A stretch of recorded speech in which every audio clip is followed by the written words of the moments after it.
The sliding glass doors of Grant & Co. headquarters opened with a gentle whoosh as the early morning rush of professionals streamed in, briefcases in hand, coffee cups balanced expertly, faces locked into the usual Monday routine. The marble floor reflected the soft sunlight pouring through the towering windows of the lobby. At the front desk, a neatly dressed receptionist glanced up from her screen, expecting another applicant for the day's scheduled interviews. Instead, what she saw made her pause. A little girl no more than 9 years old walked through the entrance. Her long dark hair was tied into a ponytail, slightly uneven. Her clothes were clean but clearly worn, and the shoes on her feet were far too big, almost comically so, making a soft slap with every step she took. Clutched tightly in her small hands was a manila envelope, creased and folded as if it had been carried for miles. She stepped forward, her voice small but steady. "Hi, I'm here for the job interview. For my mom." A hush seemed to fall over the space. Two businesswomen passing by slowed their stride. The security guard near the door raised an eyebrow. The receptionist blinked, unsure if she'd heard her right. She leaned in. "Sweetheart, did you say job interview?" The girl nodded, lips pressed tightly, her grip on the envelope tightening. "My mom couldn't come, but she really wanted to. I thought maybe if I could give you this." She held up the envelope as if it was something sacred. The receptionist hesitated, then gently stood up and walked around the desk, kneeling down to the girl's level. "Is your mom okay?" There was a pause. Then the girl whispered, "She's in the hospital. She fainted last night, but she told me this job meant everything, so I came. I didn't want her to lose the chance." The receptionist's throat tightened. She reached out and took the envelope gently from the girl's hand. A few people nearby had stopped completely, watching the moment unfold, the usual cold formality of the office replaced by something warmer, more human. Somewhere upstairs, in a boardroom full of polished suits and stern voices, no one knew yet that the most important interview of the day had already begun. The young girl sat on the edge of a cushioned chair outside the CEO's office, legs dangling, shoes still slipping slightly with every small movement. She looked out of place, surrounded by glass walls, silver nameplates, and abstract paintings that lined the executive floor. A soft hum of conversations and distant keyboard clicks filled the air, but all she could focus on was the sealed door in front of her, the one that led to Mr. Grant. The receptionist, who had walked her up personally, stood nearby, her arms gently folded. She had already explained what she could to the executive assistant, who had looked both confused and hesitant. But the story was too unusual to ignore.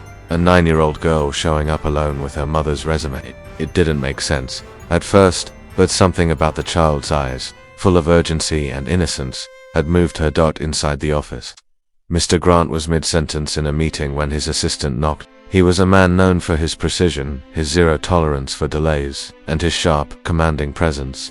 He glanced at the clock and sighed. "What is it?" "There's someone here to see you, not scheduled." He raised an eyebrow. "I told you. No, I know, sir, but she's a child, and she says it's about the interview today." The room fell still. Mr. Grant looked genuinely confused, then irritated. But something in his assistant's hesitant tone softened his usual edge. He waved his hand. 5 minutes, that's it." Moments later, the door opened, and the little girl stepped inside, clutching the manila envelope. She approached the desk slowly, almost tiptoeing, her voice barely above a whisper. "Mom." "She was supposed to be here today," she began, eyes locked on the tall man behind the desk, "but she got sick. She fainted last night. The doctors said she has exhaustion. She didn't want to miss this, so I came instead."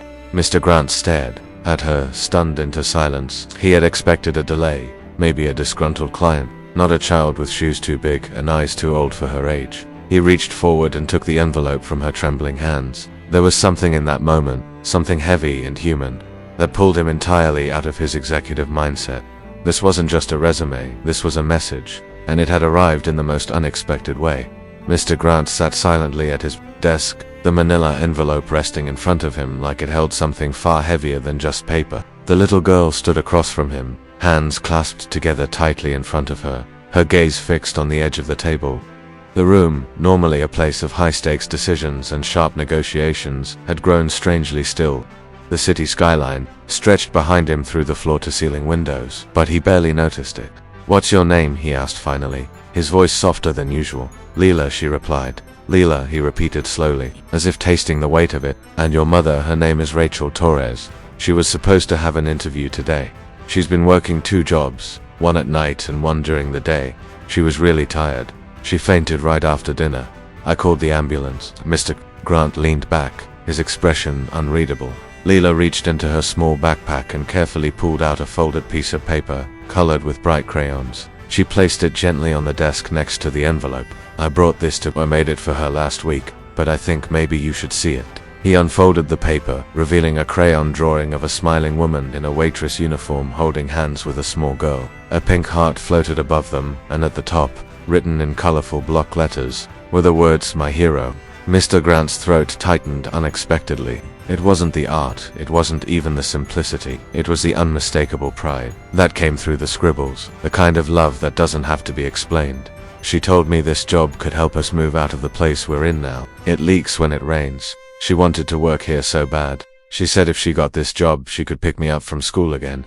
He looked at her then, not as a businessman, not as a CEO, but as a man who had once been a boy with a hardworking mother too. Something inside him shifted. He cleared his throat. "Do you want to wait here a little longer, Lila?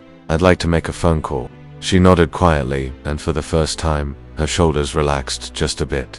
Mr. Grant picked up the phone with a deep breath. The resume was no longer just a document, it was a lifeline. The hospital room was quiet, filled with the soft beeping of monitors and the muted scent of disinfectant. Pale afternoon light filtered in through the small window, casting a gentle glow across the bed where Rachel Torres lay.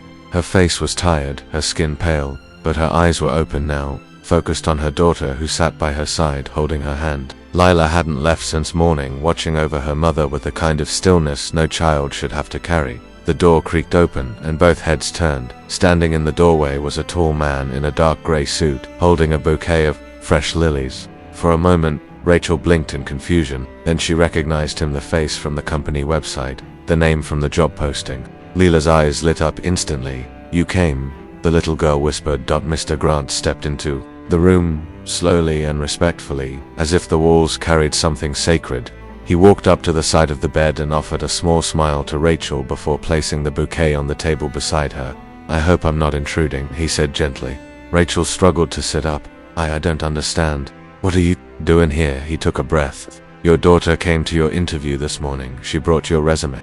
And something else too." He reached into his coat pocket and pulled out the crayon drawing, now neatly flattened. "This," Rachel's eyes welled instantly. She reached out, her hand trembling as she touched the corner of the paper. "I've been doing this job for a long time," Mr. Grant continued. "I've read hundreds of resumes, interviewed brilliant minds. But today, I didn't need credentials. I saw strength and sacrifice in that little girl's eyes. And I saw what kind of mother she has." Rachel looked away, overwhelmed. "I didn't mean for her to do that.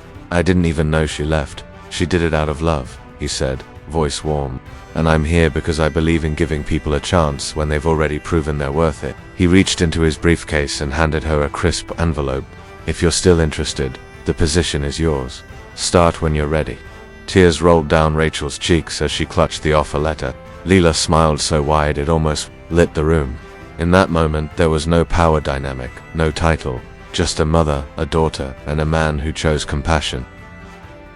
The sun dipped low over the New York skyline, casting a soft amber glow across the glass windows of Grant & Co.